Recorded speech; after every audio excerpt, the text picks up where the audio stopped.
It's time to have another one of those difficult conversations here on Trending in the AM. You're all going to hate me. You're all going to crush me today. But I'm going to have the conversation that no one else wants to have. I'm going to say the words that no one else wants to say. And that's Rob Thomson should not be the manager of this Philadelphia Phillies team. Call me a hater, call me whatever you will, but smash that like button because Trending in the AM starts in 30 seconds.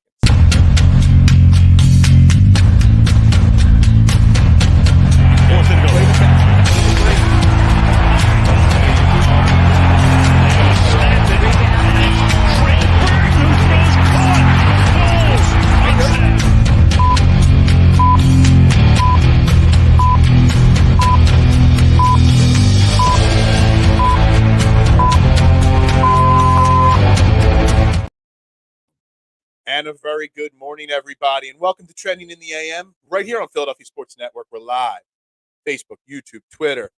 You know the drill, like, share, retweet, follow, share it, subscribe, turn notifications on, shout it from the rooftops, tell a friend. Trending in the AM is the number one Philadelphia YouTube sports morning show. Hell, the number one Philadelphia sports show in the Philadelphia area. It is the only show where your opinions actually matter. So make sure you do me that favor. You smash that like button, you subscribe, you join in the conversation every day. And this show today may be one of the worst. It might get the worst views. It might get the best views. I don't know what's going to happen today. But we are going to have the conversation that I've been dancing around the topic nonstop since middle of last year. And that is the Phillies should fire Rob Thomson, but won't. And I'm the only one willing to say it. I mean, I just got a message from Mark, who's always in the comments section and has joined me on this show before, that I'm out of line saying that Rob Thomson should be fired. He got wrecked last night. They did. Well, I'm going to get heated, and I got wrecked on Twitter last night for my Phillies opinions. Guys, the Phillies are actually the team because Rob Thomson will not get fired. Before I start talking about why Rob Thomson should get fired, let's just make sure we put it out there that Rob Thomson will not get fired. Dave Dombrowski has clearly shouted out there and put it out there. We will not be making a manager change at the Phillies level this year. Maybe they'll, fire the hitting coach, Kevin Long, or the pitching coach, or tweak something on the bench, or someone's role here or there. That's what's going to happen. But Rob Thomson ain't going anywhere. Now, at the end of this year, when we fall and when we miss the playoffs, which we will miss the playoffs this year, when that happens, Rob Thomson will step down. Rob Thomson will retire. But you're wasted. We talk about wasting Joel Embiid's prime championship window. Well, we're wasting Bryce Harper's window right now. We're wasting another year of Aaron Nola and Zach Wheeler who aren't performing. And yes, everybody's going to give me all day long when we talk about this, all the excuses, how it's not Rob Thomson's fault that the Phillies are losing right now. I get it. It's not. The manager's not out there striking out. The manager's not out there popping up with runners in scoring position. The manager's not out there, throwing walks and giving up home runs and blowing leads. It's not. He's not the one doing that. But the manager needs to be held accountable for the lack of preparedness that this team has had. The manager has to be held accountable for not getting this team ready. The manager has to be held accountable for mismatched lineups, not giving anybody a chance to get out of their funk, or the ones that are in such long funks. You got people like Bryson Stott and Brandon Marsh and Alec Boehm constantly be given days off because they have 2 bad games. Yet you got somebody like Kyle Schwarber hitting 175. God forbid we take him out of the lineup for a day. I can't do that. And every single thing you tell me that is a reason why this Phillies team is struggling right now, and it's not Rob Thomson's fault. Every single thing you tell me. Guess what? The same thing was happening last year. Everyone was, well, the Phillies are struggling because Trey Turner is hitting 250, and you just signed him to a big contract, and he's struggling. He'll get out of his slump. He'll be fine, and that'll make the Phillies fine. I'm the one that's hard hitting. Well, I don't know. Some people will say today is like a clickbait type topic and clickbait type conversation, Johnny. It's not. It's honest frustration from me on a team that just went on a magical run last year. And people are using the magical run of the Phillies last year as an excuse that this year will be fine. If we do not make the world, even if we lose to the Cardinals or the Braves or whoever we lose to, whatever round of the playoffs, the Padres last year, if we don't make that World Series, everybody's on board with firing Rob Thomson this year. People would have been on board with me in the offseason saying he probably deserved the chance, but should at least be, other options should be interviewed. But because we made the World Series, he gets a pass here. We talk about the pause year with the Sixers. Well, the Phillies and Rob Thomson gets a pass this year. No matter what happens, the Phillies get a pass. But you say Trey Turner sucks this year. He's terrible. I put out a tweet last night, compared two batters' numbers. You got two batters on the Phillies, both with 4 home runs. One's got 10 RBIs, one's got 11. One's hitting 254, one's hitting 250. One's on base percentage is 304, the other is 289. One's slugging over 500, one's slugging under 400. Trey Turner and Cody Clemens are literally, Cody Clemens is having a better season, smaller sample size, but better season. It's pathetic. But everyone's saying that Trey Turner will just turn it around.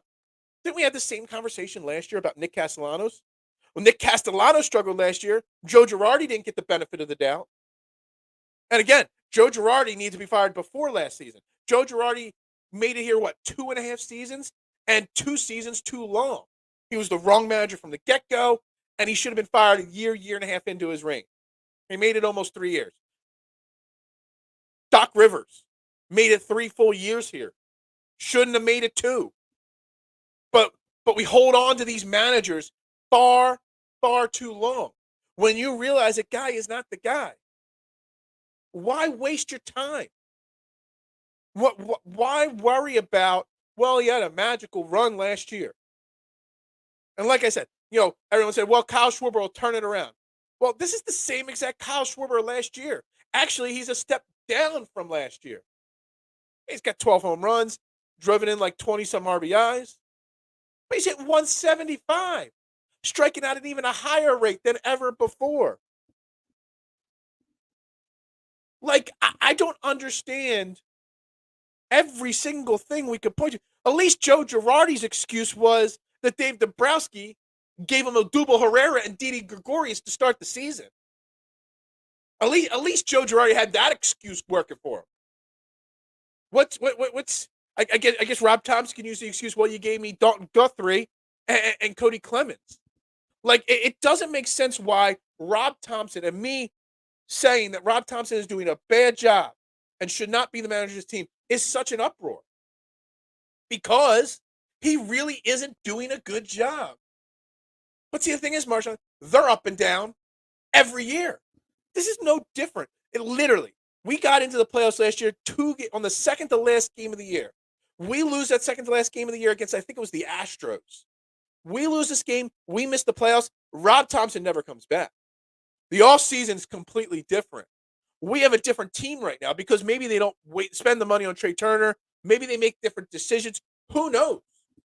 But because they won that game and then got hot in the playoffs, we could just pass on this year. At least the Sixers only suck towards the end. Well, the Phillies suck, but they just got hot for 1 month. They literally got hot in the month of October, and that was it. I mean, every single thing that you can throw at me that is an excuse that Rob Thomson is not to blame right now. I said it all offseason. How will Rob Thomson get this team prepared in spring training? He's never been in the big chair before. Can he make the tough decisions? Can he get these guys ready? You needed an experienced manager in that clubhouse who knew how to get these guys ready, who knew, hey, we're coming on a short off season because you just went to the World Series, how to get these guys ready. But you give Rob Thomson his first chance, and rightfully so. He earned that right by getting you to the World Series. Doesn't mean he gets a pass. It doesn't mean he's void of criticism. And Mark, I don't know if you're watching, But saying I'm out of line because I'm saying Rob Thomson should be fired, but won't. Again, he is not going anywhere. I guarantee you, we've got one more game this afternoon, 1 o'clock BPS, Business Person Special today against the Diamondbacks, which we got Ranger Suarez, who is not ready to pitch in the majors yet this year, going up against Zach Gallen, a Cy Young candidate type pitcher. It's not going to look good today. And then you got 4 on the road in Atlanta. We were 22-29 when we fired Joe Girardi last year. We're 22-26. Odds are we're going to be 22-29 again. Might be 23-30 by the end of the weekend. It's bad. Yet, Rob Thomson gets a pass. Doc Rivers didn't get this pass this year. He was okay to criticize. But Rob Thomson? It's okay. He's a good guy. We like him. He's nice. He was voted second best good-looking manager in baseball from some publication. I don't get it. The Phillies teams, they do sell hope. I just hope all of this losing isn't contagious. Yeah, we just went from having how many teams make championship games to now the bottom falling out on all these teams. And I had a whole agenda prepared for today, and the Phillies weren't even going to be, on the agenda today. They really weren't, just because I could care less about the Phillies at this point. I know this team is going to be mediocre at best for the entire season. This is not a playoff team, which is crazy because there is immense amount of talent on this team. There's just no heart, there's no hustle, there's no fire, there's no want to, and there's no manager or leader that's going to pull it out of these players. You got the 4th highest payroll in baseball. It's going to miss the playoffs. So while we'll talk Phillies off and on all summer long, because honestly, I can only talk Sixers maybes, for so many times. And until about July, we can only talk so much about the Eagles on this show. So we will continue talking Phillies on this show. But I don't care. I've completely written this team off from having any chance whatsoever. Because if the team is struggling like they are, you need somebody to step up and say, yo, this shit is not acceptable. And like I said, I had an agenda. I have my note sheet. I keep notepads by me at work, and when I have an idea, I write it down, and I have it so I don't forget what I want to talk about. I had 2 different Harden points that I wanted to bring up today. The Patrick Beverley comments, more on Frank Vogel, the PFF top 10 quarterback list. We'll get to that later in the week then. Derek Barnett, people talking about him. I had conversation points for today. Anyone that talks baseball is out of line. But see, the thing is, Johnny, so I had all these other football and baseball topics or basketball topics ready to go today. But you know what? Let me tell a little story. Johnny, this story won't put you to sleep. And this is why, this little story I want to tell everybody is why I decided to go off on the Phillies. Okay? I'm at work till about 8 o'clock on Tuesday. Yesterday was Tuesday. Yeah, so Tuesday night, 8 o'clock, I was at work. Had the game on. And it was not a good game, but I was working. It was on in the background, okay? And then I lock up the shop. I drive home. Have the game on the radio. Whatever. Background noises. I'm driving down. Windows down on the Jeep. Whatever. Enjoying the nice, cool, spring air.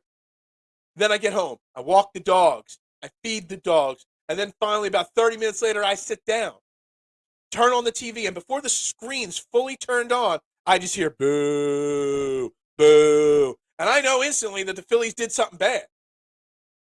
And it was Sir Anthony Dominguez being pulled from a game because he couldn't get a single out in the 8th inning. And I'm like, you know what? It's about time. And I chose violence last night. I went out there on Twitter, and I put everything I'm saying here out on Twitter.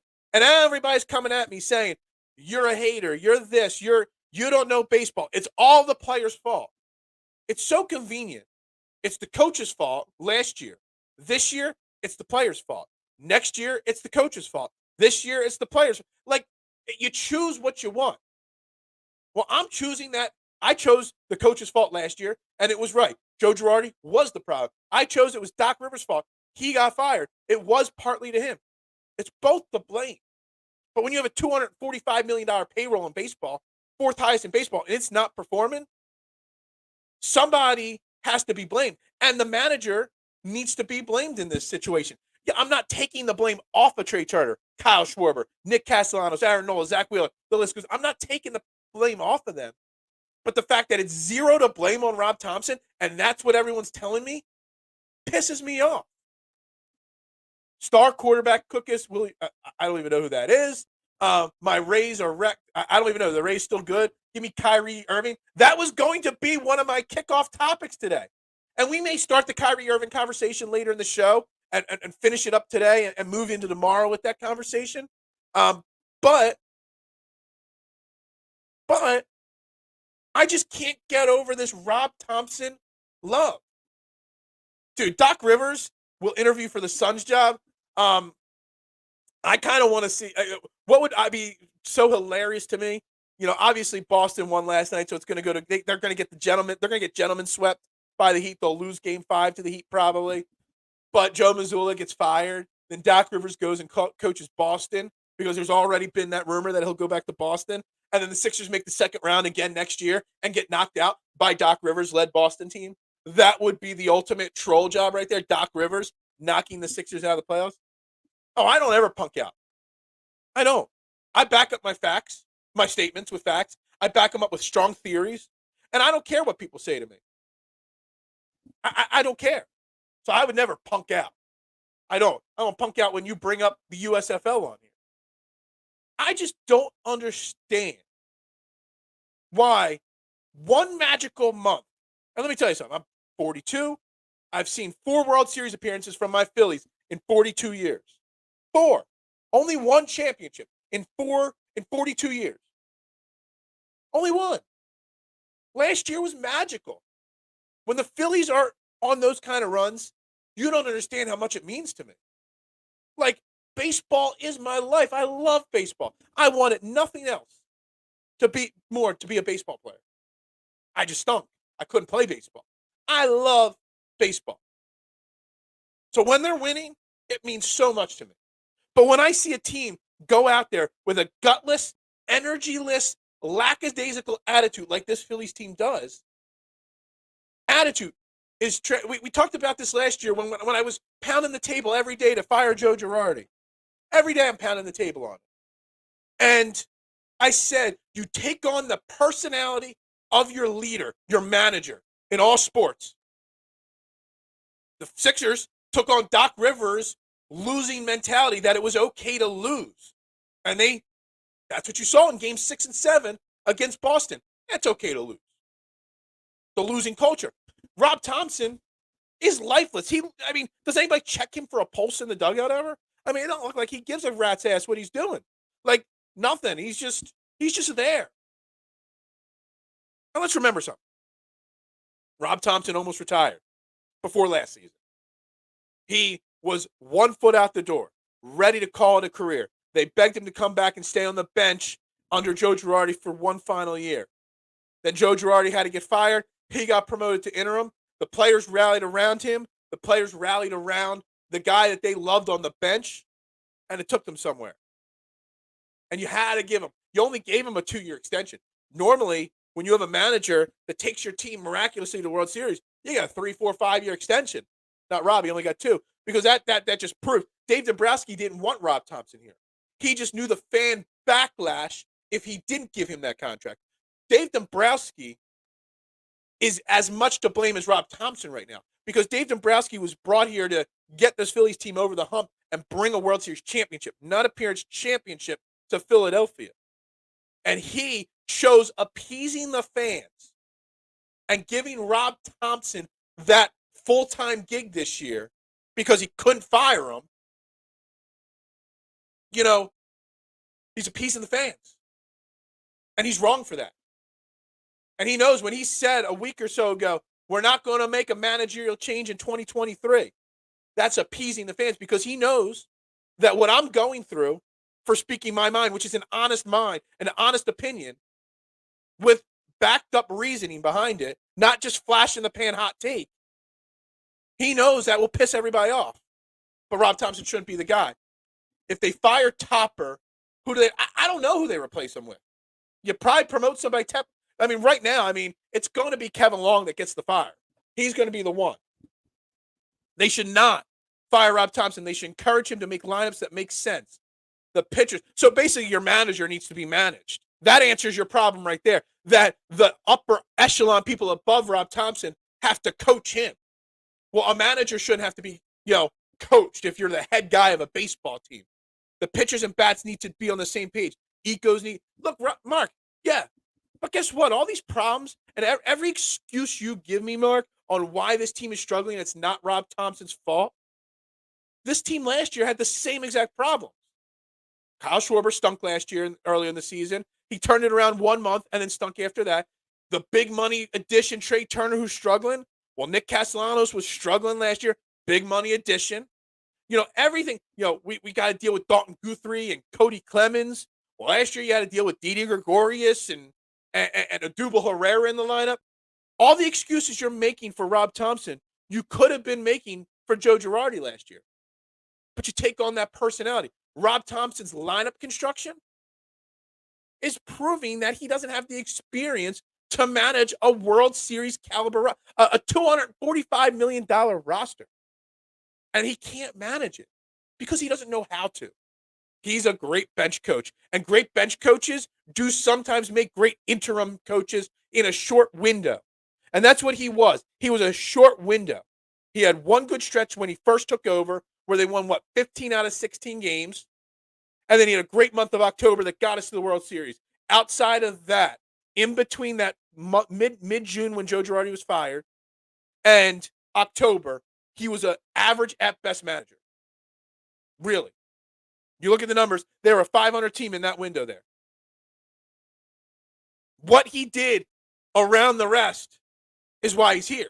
But that big picture window in the middle is who he was. And he's doing that again this year. He does not know how to write a lineup. He does not know how to manage a bullpen.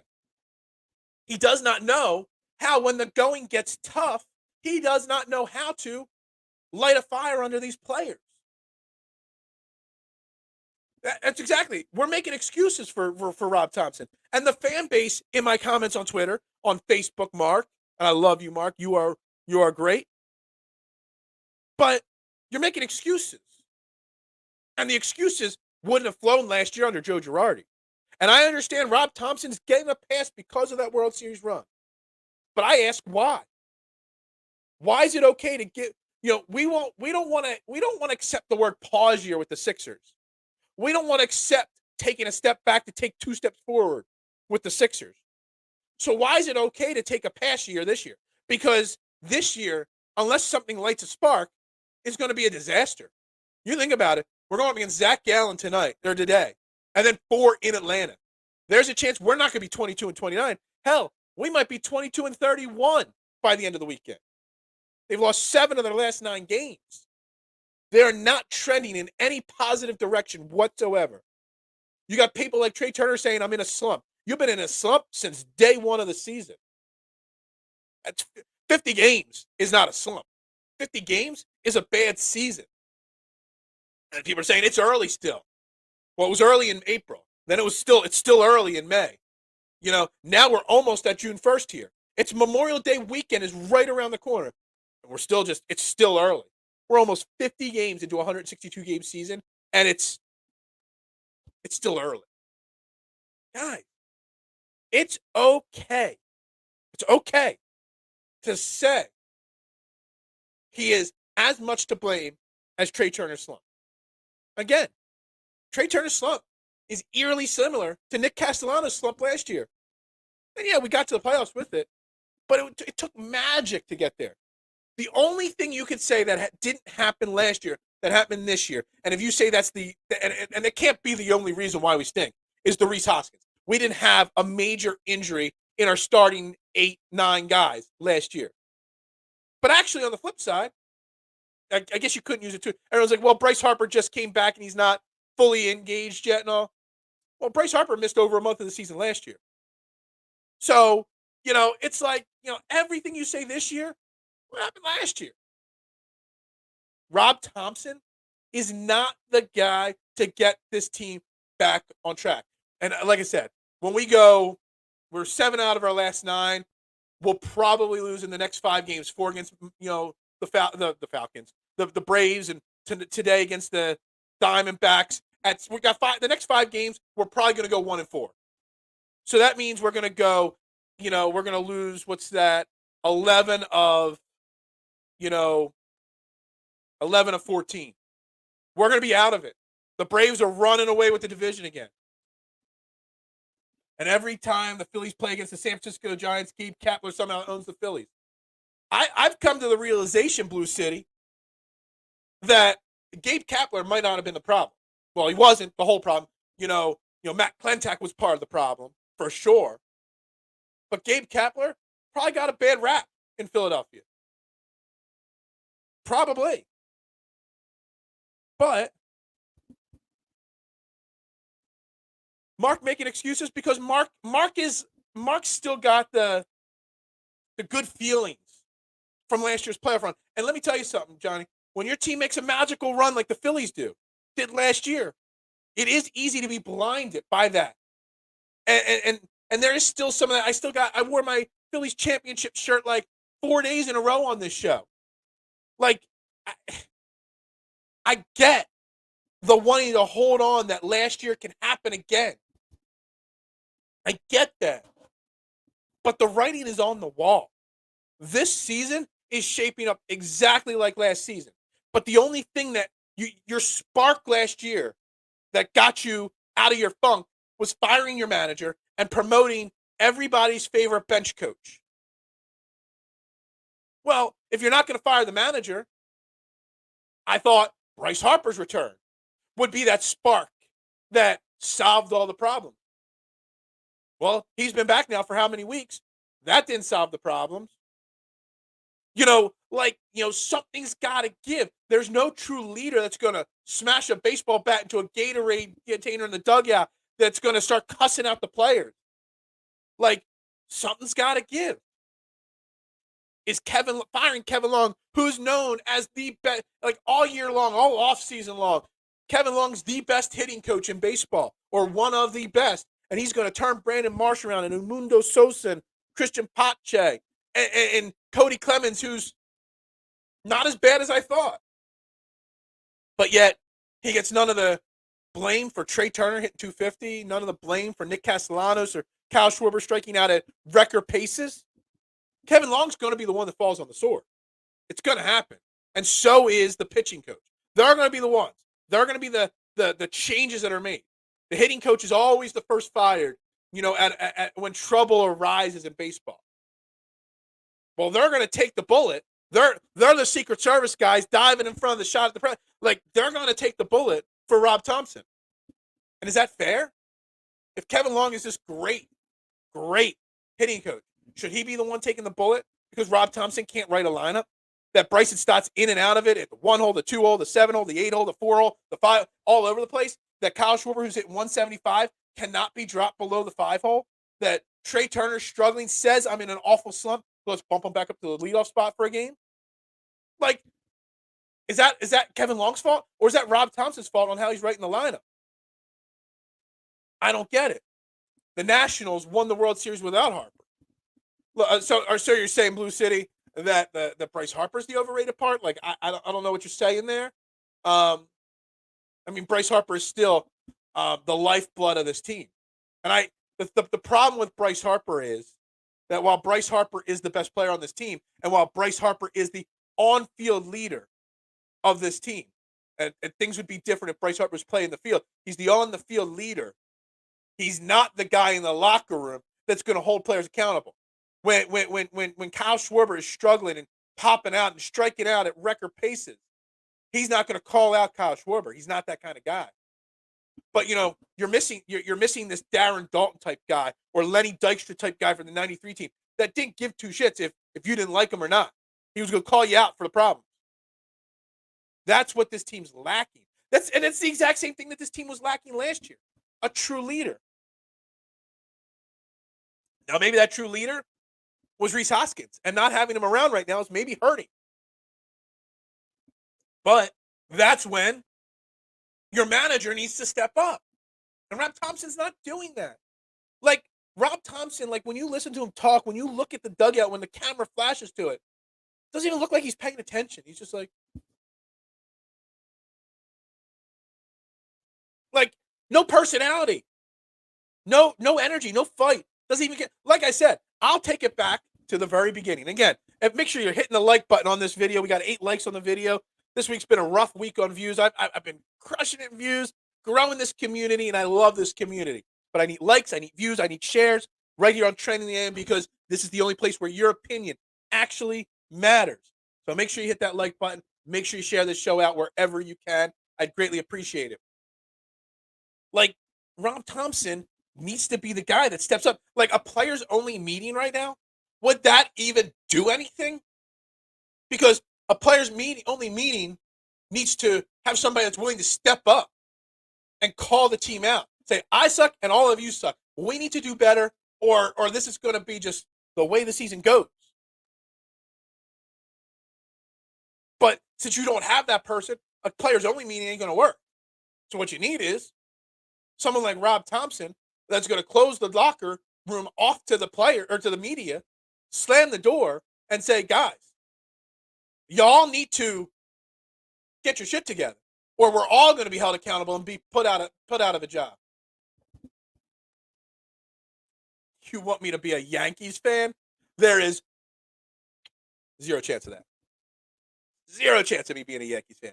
I will say, one of my biggest regrets, Blue City, in my sports, lifetime, I'm 42 years old, is I never got to see a Yankees game at old Yankee Stadium. I never really, pushed for it, but it's something I always wanted to do, the old stadiums and tour the old stadiums. I've been to Camden Yards. I've been to Fenway. Want to go to Wrigley Field. I actually want to go to Dodger Stadium, old Yankee Stadium. It's one of my biggest regrets, not getting to see old Yankee Stadium in person. But that's the only Yankees thing I can really say positively there. But really, look, I know nobody wants to have this conversation. But if Rob Thomson doesn't find that spark and find it fast, because like I said, there's a chance we're going to be 22-31, 23-30 by the end of this weekend. By Memorial Day, we might already have 30 losses. There's that chance.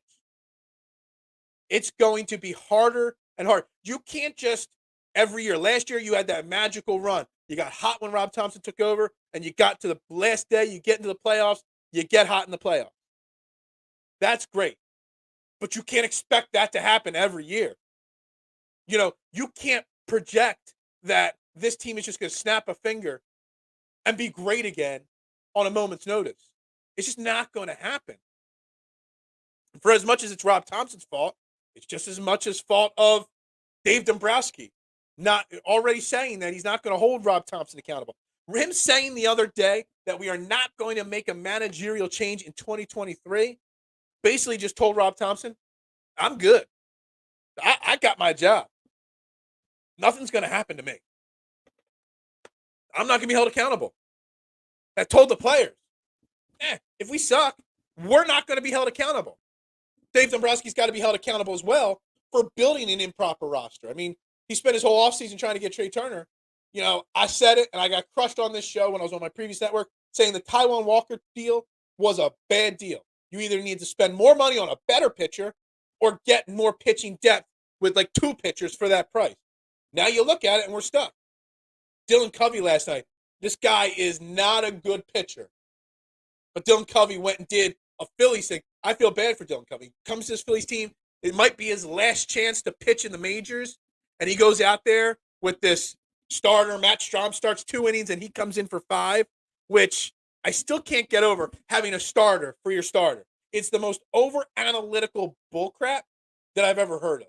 It's so dumb. If your starter can't start a game, he's not a starter. And why the Phillies are doing this? Stupid, dumb, beyond me. Matt Strahm started 2 innings. He gave up 2 runs. One wasn't his best, but he did okay. And then Dylan Covey comes in and does what normally bad pitchers do against the Phillies, which is pitch well. And he went 5 innings, gave up 1 run, struck out 6, only walked a batter. He had great. You wasted. That might be his best pitching performance this year and of the next 5 years. And you wasted it because your offense let you down. But the fact that you still have to be a guy like Dylan Covey gets brought in on bad teams because you need inning eaters because you're a bad team. Good teams don't bring in a Dylan Covey. That's the problem. Bad teams bring in Chase Andersons and, I'm trying to think of some of the other bad pitchers we brought in midseason in years past. That's what bad teams do. Good teams have a rotation. Injuries happen, but you've got depth to bring up. The Phillies don't have any pitching depth. And that's why giving $72 million to Taijuan Walker, you either needed to spend more and get an elite pitcher, or you needed to get two pitchers, one to start and one to be out of the pen or be in the minors as a call, whatever it may be. Do I miss Andrew McCutchen? I miss Andrew McCutchen's personality. I think maybe Andrew McCutchen's personality might have been that kind of leadership spark that this team needs at this moment. I mean, yeah, Tampa got beat 20-1 last night by the Blue Jays. I don't know what happened in the game. I just saw the score. Kind of crazy. But Andrew McCutchen is the type of leader this team is lacking. I was coaching. Dude, I would be coaching better than, literally, I could give you the same amount of effort as a coach right now as Rob Thomson's doing. And that's the problem. It doesn't make sense. It doesn't make sense that Rob Thomson gets this free pass. And I don't think I'm out of line by saying this. Johnny, I don't know what you're saying here. You got so much coming in the comment section. I can't even keep up with them all. I just don't understand. I don't understand why we can't have this conversation. I just don't. I really, truly believe that if we would have gone a different direction before the season started at manager, no idea who. I didn't even look at the people that were available. And I, Marshawn, I know you asked who would be the guy if you fired Rob Thomson. I don't know. I'm not even addressing it because I know it's not going to happen. But I really, truly believe if you would have gone out after last season and convinced Rob Thomson to leave on top, you just led a team to a magical run to the World Series. You didn't win, but you got there. Convinced him to retire and brought in a manager with experience. This team in this season might be different right now. He might have had these guys better prepared during spring training. Nobody seems prepared. Literally, can you really say that Rob Thomson got this team ready for the season? And don't use, everyone's using the Trey Turner stats that his numbers were better in the World Baseball Classic than they are now. In the 6 games, he had 5 home runs and all those RBIs. In 40 games, 50 games, whatever it is, he's only got 4 and 11. I get those numbers are bloated and out of control. But every team had players in the World Baseball Classic. So you can't use that excuse anymore. You just can't. The Phillies head coach of the 08 World Series, Charlie Manuel, whatever happened to him, and will you ever want him to come back to be head coach of the current? Okay, so Charlie Manuel, manager of the Phillies in 08 World Series, 09. He started in 06, I think he started. 05, 06, he took over. He coached through 2011 when he was let go. No, 2012 he was let go after the 2011 collapse. He's old. There were rumors last year when they were talking about firing Joe Girardi. Should Charlie Manuel take over for the rest of that last season?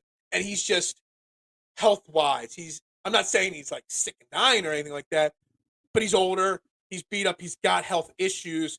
He could not handle the rigmarole of a regular season, of any season. He just can't be in the dugout every day. He goes down in spring training for a week and hangs out and watches hitters hit in the batting cage and impart some of his great, hitting wisdom onto them. But he couldn't do it on a daily basis. And I don't know. And it doesn't even matter because, like I said, we've already been told by Dave Dombrowski all we need to be told. But we're giving him a pass. That it's okay. He's got the job. He's safe. Now the question will be, how long till they fire the hitting coach? How long till they fire the pitching coach? How long till they make a different bold change? And will that spark? Firing Joe Girardi, the spark that you got from Joe Girardi, you might get that from firing Rob Thomson. Because the players seem to love him. And if the players seem to love Rob Thomson so much, And that's all we heard of last year. That they're winning for Rob. Win it for Rob. You know, if the players love him so much, why aren't they playing for him this year? Like, is it just because he lets complacency be acceptable? Like, that is the problem. Now that the 76ers, no, this is not a grind. Like, this was easy today. Like, I had 3 other topics here. I got topics here for the rest of the week now. I could stretch them out over the rest of the week. We'll also, Johnny, we'll break your heart, but we're going to have more guests on over the next month to get more opinions on these things. I'm reaching out to different people. We will have to do the guest, stretch. But once training camp starts in July, it's all football. It'll be a lot of football. And once the season starts, the NFL season, it'll be all football. The show writes itself. But even now, the show writes itself. I choose violence last night on Twitter. And the responses I got wrote the show. Wrote the show today. I mean, I still have other things. Look, people still commenting on things right now on Twitter. Let me see. With Girardi, you could point to his name, to his insane bullpen management and burying of young players in favor of mediocre or best vets. There's not much with Thomson that you can identify as the problem. That somebody just commented that on Twitter. Well, guess what? You can. Rob Thomson doesn't manage the bullpen well. And Bryson Stott still bounced all over the lineup. Trey Turner and Kyle Schwarber can struggle all they want, don't get held accountable. But Brandon Marsh struggles 3 games, and he's held accountable. Bryson Stott has a bad game, he's held accountable. Where's the accountability of the veterans? Like seriously. Like, you can pinpoint what Rob Thomson is doing wrong. You absolutely can. The problem is, he gets a pass. Just because he got us to the World Series last year. And it was Rob Thomson. And here's the kicker. Rob Thomson led this team to the World Series last year. But this year they're struggling, so it's the players' fault. The players didn't get us to the World Series. Rob Thomson led us to the World Series.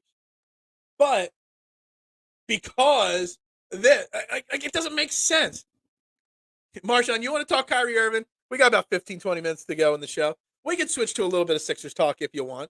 We really can in a second. I got to answer. Marsh was out due to a shoulder last night. Yes, that's true. But he was benched a couple days ago because of he was struggling in the month of May. Marsh also doesn't have the experience the others have, so leash is shorter.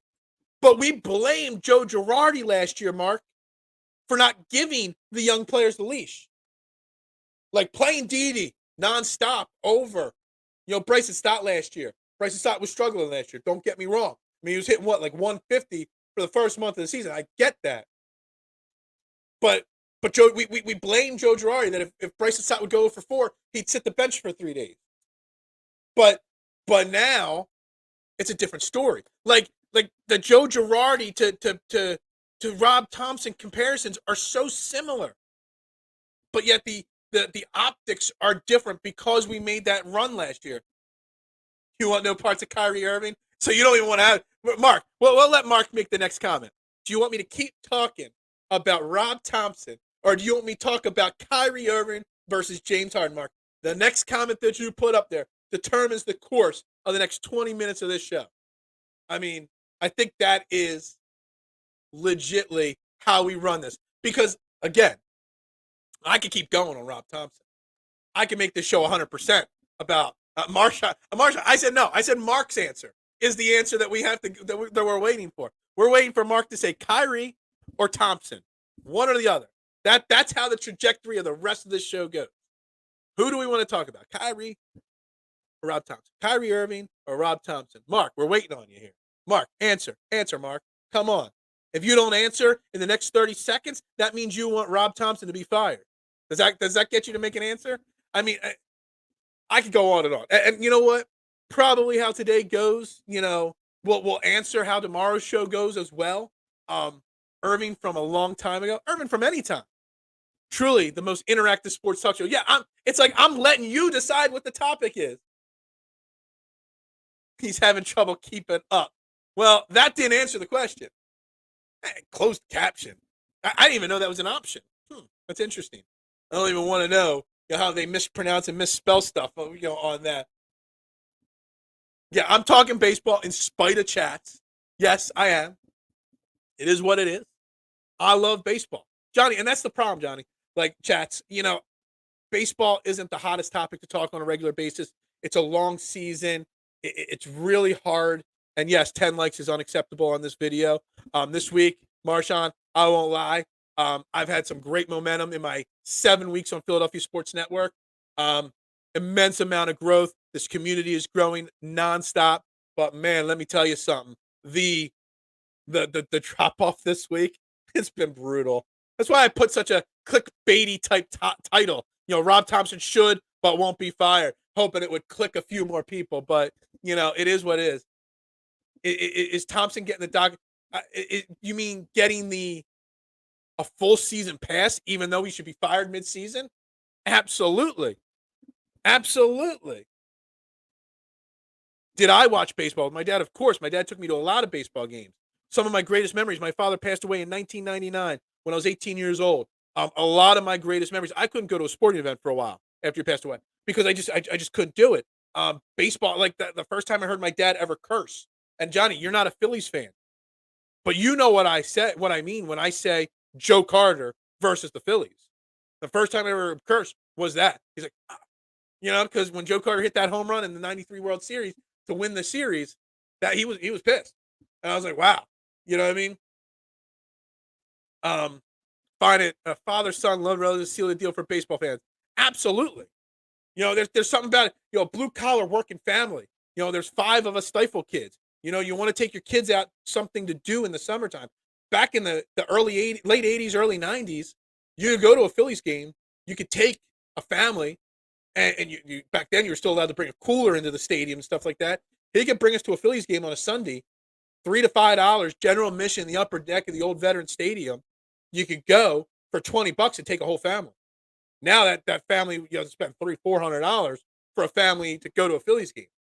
Ridiculous. So there's a lot of great memories going to Phillies games, and that's why I feel this way. Mark's not answering because he's reading closed caption wise here. He's got to work. I know some of you got to work during the show. I get that. So let's transition a little bit here.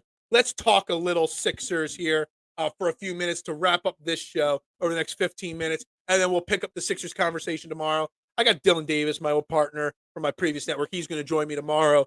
It'll be very interactive, just like with Cole. It won't be an interview. It'll be an interactive show. River Sharks baseball team. Yeah, I do remember them. But let's transition to this. So, surfing Twitter, listen to podcasts, listen to the radio, listen to everything that I do. My man yesterday, Sean Brace, guy that runs 102.5 Fox the Gambler, Philly influencer. He's been on this show before as a guest. Great dude. Great Twitter follow. Does a lot of gambling content. On his show, The Daily Line or The Daily Wager yesterday on 102.5 The Gambler, him, John Jansen, he put out just a random question. If you can only choose one, James Harden or Kyrie Irving on this Sixers team next to Joel Embiid. Don't worry about how it happens. Would you choose Kyrie Irving or James Harden? And I thought it was an easy answer. Is it true the Phoenix Suns are interviewing? That is true. He's one of their final 4 candidates. I said it earlier in the show, Blue, how ironic it would be if he actually becomes the next Boston head coach and knocks the Sixers out in the playoffs next year with Boston again. That would be insane. I had Eagles topics today. We'll hold them off for later in this week. And I am angry, Phil. Sure. Put it all on me. Put all the Rob Thomson slander on me. It's fine with me. I'm okay. You doing your TV spots. Now, that was a one-time deal. The show got canceled because they put me on for 4 minutes. No, I'm just kidding. That was a special moment still. Last week. I'm still thinking, and I'm still riding high from my first ever TV spot for sure. Have you been watching the USFL? Oh, is this like Johnny? Are you just Johnny Chats? Because that's all he wants to talk about. So Sean Brace puts on his show a thing, and he just says, Kyrie Irving or James Harden. Don't worry about how. Just if you had to choose one or the other on the Sixers next year, who would you choose? He put a poll on his Twitter page.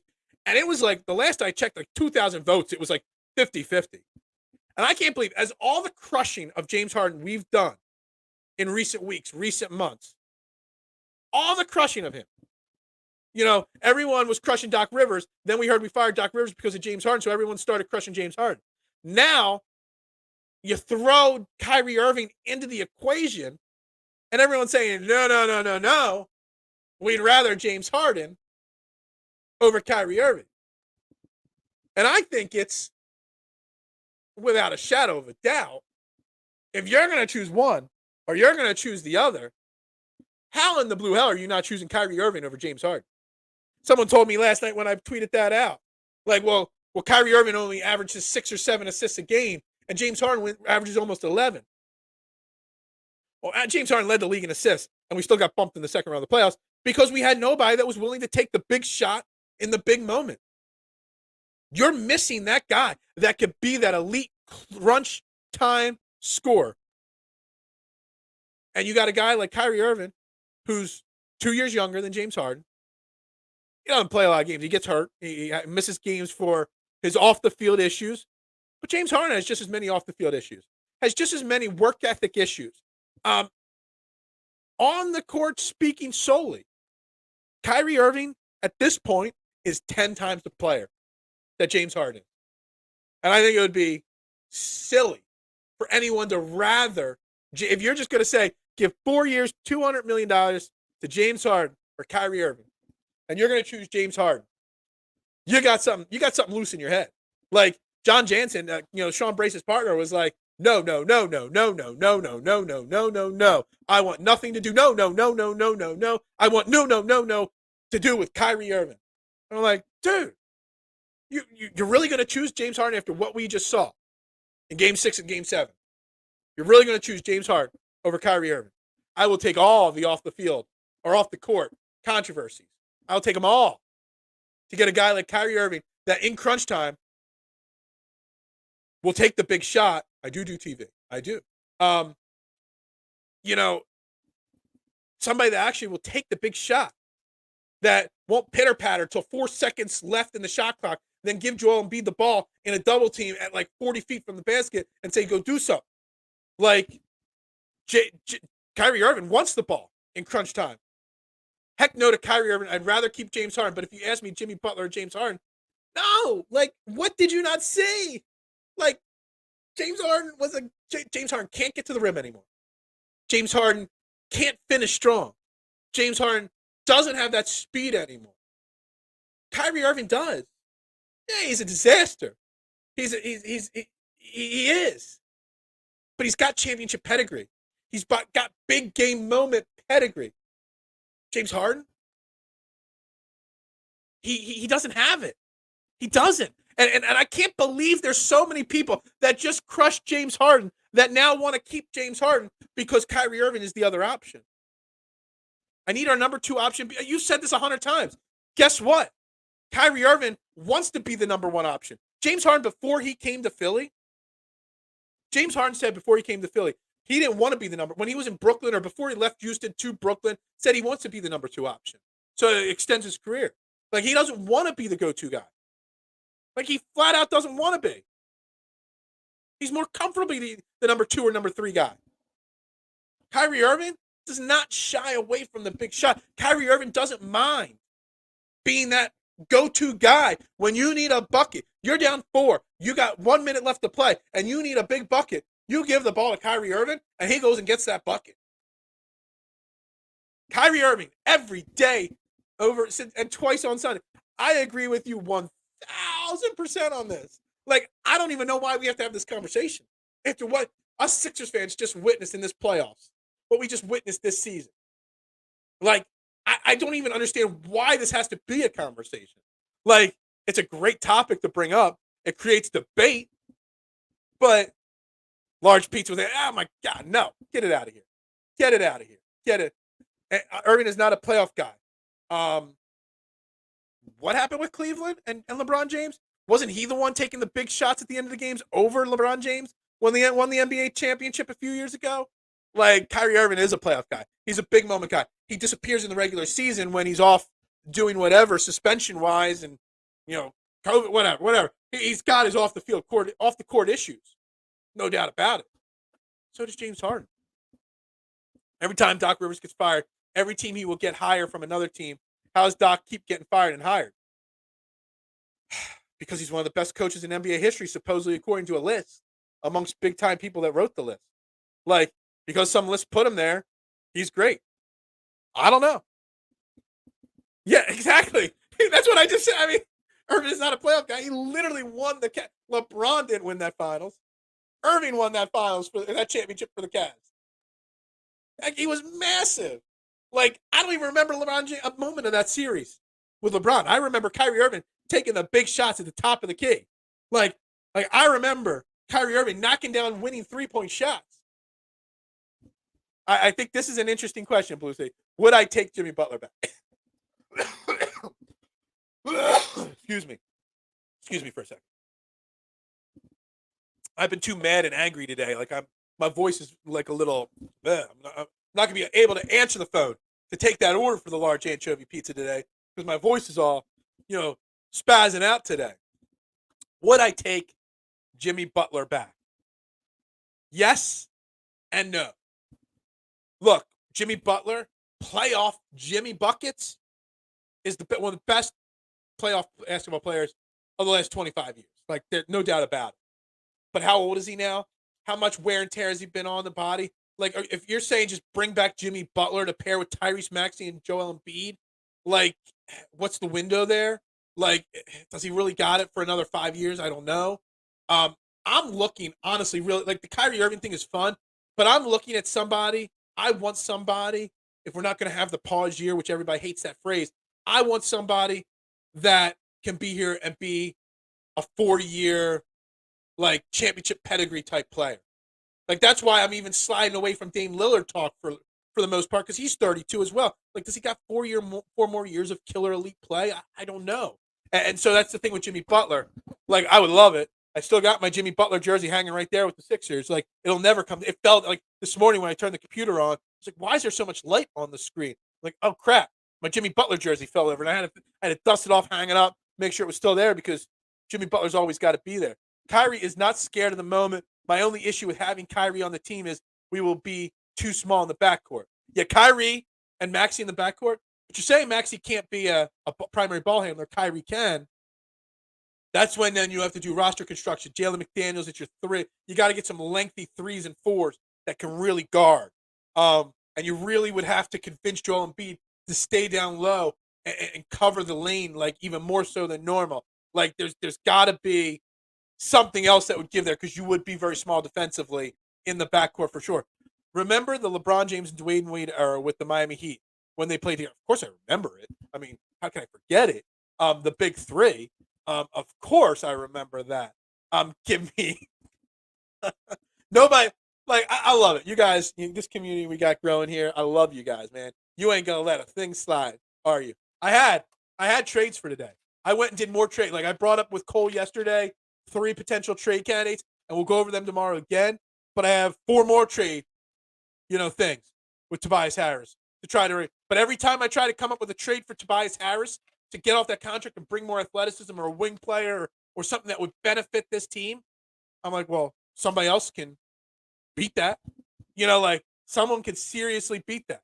But yes, I did call Patrick Siakam. Look, I will never get names right.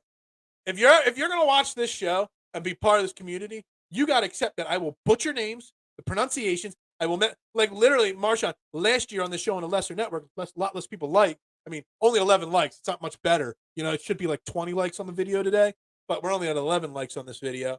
Last year, I called Phillies pitcher Bradley Falter, for I don't know how long. So somebody finally said, when are you going to call him his right name, Bailey? I just kept saying Bradley Falter. I don't know why. I know his name's Bailey. I get in the heat of the moment of these conversations, and I my mind moves at 100 miles an hour. My mouth moves 110 miles an hour. I can't get the names right, man. It just happens. But I love that you won't let me forget it. I love it. But if we are going all in on Kyrie, then we might as well.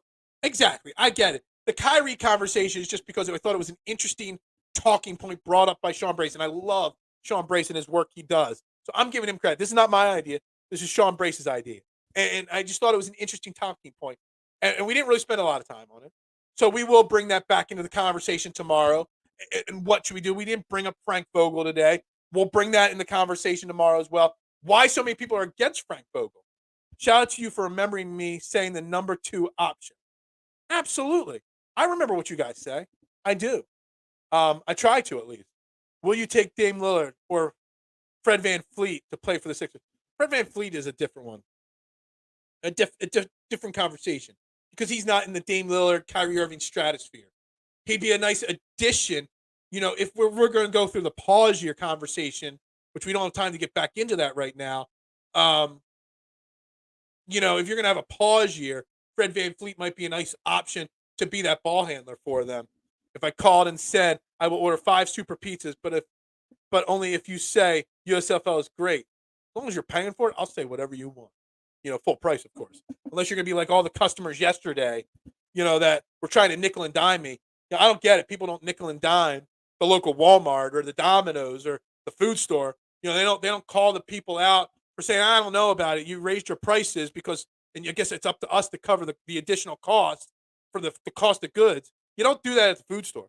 So why do people call the local mom and pop pizza shop and try to nickel and dime? And I had 3 customers in like 5 minutes last night, just nickel and diming me on every little thing. Like, why does this cost this? Why can't you give me this for this price? And, oh, that's too much. I can't do that. Don't you have a special for me? Like, literally, I was ready to, punch a wall yesterday after literally 5 minutes because, man, inflation's not my fault, man.